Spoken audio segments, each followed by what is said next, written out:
अस्सलाम वालेकुम व्यूअर्स, कैसे हैं आप। उम्मीद करती हूँ खैरियत से होंगे। इंशा फूड चैनल में मैं आज आपको झाग वाला मिल्क रोज़ बनाना बताऊंगी। तो चलें स्टार्ट करते हैं।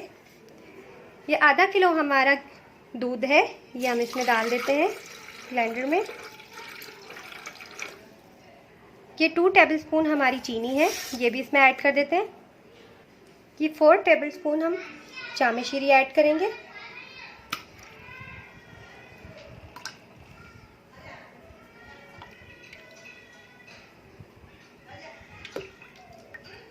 ये हमने ऐड कर दिया है। अब इसमें आइस क्यूब डाल देंगे।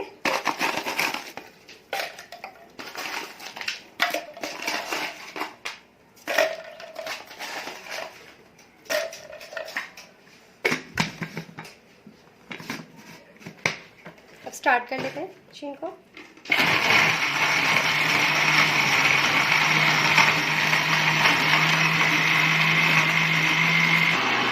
ये हमारा दूध बन गया है, तो निकाल लेते हैं। ये बन गया है, अब इसे निकाल लेते हैं। ये देख रहे हैं आप कितने ज़बरदस्त से झाग हैं इसमें। चलिए अब ग्लास में निकाल लेते हैं।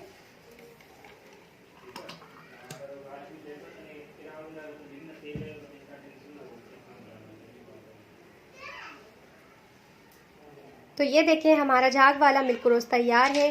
तो रमज़ान अफ्तारी में आप इस आइए ताकि मेरी नेक्स्ट वीडियो जो भी हो आपको हर वक्त मिल सके। नेक्स्ट वीडियो में मिलते हैं। अल्लाह हाफिज़।